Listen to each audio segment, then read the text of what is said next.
আজকে আমরা মোট উপযোগ এবং প্রান্তিক উপযোগের মধ্যে সম্পর্ক নিয়ে আলোচনা করব। আমরা পূর্বের ক্লাসে প্রান্তিক উপযোগ কি, মোট উপযোগ কি সেটা নিয়ে আলোচনা করেছি। তারপর আবারও বলছি যে অতিরিক্ত এক একক দ্রব্য ভোগ হতে যে অতিরিক্ত উপযোগটুকু পাওয়া যায় সেটাকে বলে প্রান্তিক উপযোগ। এটার আরেকটা সংজ্ঞা হচ্ছে যে দ্রব্য ভোগ এক একক পরিবর্তন হলে মোট উপযোগের মধ্যে যে পরিবর্তন সৃষ্টি হয় এই দুইয়ের অনুপাতকে বলা হয় প্রান্তিক উপযোগ। আর মোট উপযোগ হচ্ছে একটি দ্রব্যের বিভিন্ন একক থেকে প্রাপ্ত উপযোগের সমষ্টিকে বলা হয় মোট উপযোগ। আজকে আমরা যে বিষয়টা দেখব সেটা হচ্ছে এই মোট উপযোগ থেকে কিভাবে প্রান্তিক উপযোগ পাওয়া যায় এবং প্রান্তিক উপযোগ থেকে কিভাবে মোট উপযোগে ফিরে আসা যায়। চলুন তাহলে আমরা বোর্ডে দেখি বিষয়টি। যে আমাদের এটা থাকে হচ্ছে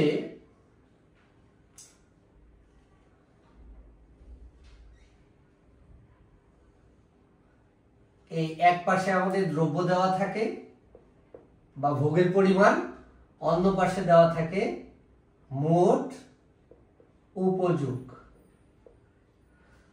ধরেন দ্রব্যের পরিমাণ 1, 2, 3, 4, 5, 6 একক। এখন আমরা মোট উপযোগ পাচ্ছি বা দেওয়া আছে 8, 14, 18, 20, 20, 18 একক।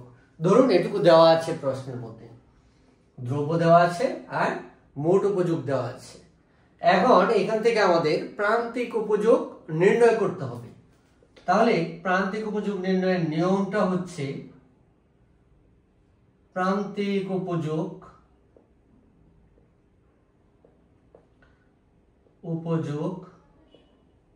যেটাকে আমরা বলি মার্জিনাল ইউটিলিটি, এটাকে এমইউ দ্বারা প্রকাশ করা হয়, এটাকে টিইউ দ্বারা প্রকাশ করা হয় টোটাল ইউটিলিটি, আর এটাকে এমইউ দ্বারা প্রকাশ করা হয় মার্জিনাল ইউটিলিটি। তাহলে প্রথম এককে যেহেতু এর পূর্বে আর ভোগ করা হয় নাই, তাই প্রথম এককে যেটা মোট সেইটাই হবে প্রান্তিক। এরপর দুই এককের মোট থেকে পূর্ববর্তী এককের মোট যদি আমরা বিয়োগ করি তাহলে আমরা দ্বিতীয় এককের প্রান্তিক উপযোগ পাবো। যেমন 14 থেকে 8 বিয়োগ করলে 6, 18 থেকে 14 4, 20 থেকে 18 2, 20 থেকে 20 0, 18 থেকে 20 মাইনাস করলে -2।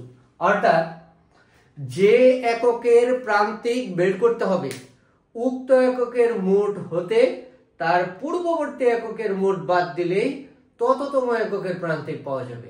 খেয়াল করো, তুমি যদি চতুর্থ এককের প্রান্তিক বের করতে চাও তাহলে চতুর্থ এককের মোট উপযোগ থেকে তৃতীয় এককের মোট উপযোগ বিয়োগ করতে হবে, ব্যাস।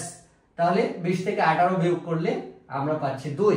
এটা হচ্ছে চতুর্থ এককের প্রান্তিক উপযোগ। এখন যদি আমরা একটু খেয়াল করি যে ধরো আমাদের দ্রব্য দেওয়া আছে আর প্রান্তিক উপযোগ দেওয়া আছে, এখন আমাদের মোট উপযোগ বের করতে হবে। তাহলে নিয়ম হচ্ছে যেহেতু মোট থেকে বিয়োগ করে করে প্রান্তিক পাওয়া যায়, তাহলে প্রান্তিককে যোগ করলে আবার আমরা মোটে ফিরে আসতে পারবো। যেমন প্রথম এককে যেটা প্রান্তিক সেটাই হচ্ছে মোট। এই 8 এককের সাথে আমরা যদি পরবর্তী প্রান্তিক একক যোগ করি অর্থাৎ 6 যোগ করি তাহলে হয় 14। এইটার সাথে যদি আমরা 4 যোগ করি তাহলে হয় 18, 2 যোগ করলে 20, 0 যোগ করলে 20, -2 যোগ করলে হয় 18। এইভাবে আমরা মোট থেকে প্রান্তিক এবং প্রান্তিক থেকে মোটে ফিরে আসতে পারি। অনেক সময় এমসিকিউ এ আমাদের এরকম দেওয়া থাকে, খেয়াল করো যে একটা নির্দিষ্ট এককের প্রান্তিক দেওয়া নেই, তারপর আবার মোট দেওয়া নেই, তারপর আবার প্রান্তিক দেওয়া নেই। তাহলে এটা বের করতে বলতে পারি। সেক্ষেত্রে নিয়ম হচ্ছে দ্বিতীয় এককের প্রান্তিক বের করব। তাহলে দ্বিতীয় এককের মোট থেকে প্রথম এককের মোট আমরা বাদ দিব। 14 থেকে 8 বাদ দিলে আমাদের থাকে 6। আবার খেয়াল করো, চতুর্থ এককের মোট বের করব, তাহলে তৃতীয় এককের মোটের সাথে চতুর্থ এককের প্রান্তিক আমরা যোগ করে দিব, দিলে এই চতুর্থ এককের মোট বের হয়ে যাবে। একইভাবে ষষ্ঠ এককের প্রান্তিক বের করব, তাহলে ষষ্ঠ এককের মোট থেকে পঞ্চম এককের মোট আমরা বিয়োগ করে দিব, তাহলে হবে -2। এভাবে মোট থেকে প্রান্তিক এবং প্রান্তিক থেকে মোটে আমরা সহজেই ফিরে আসতে পারি।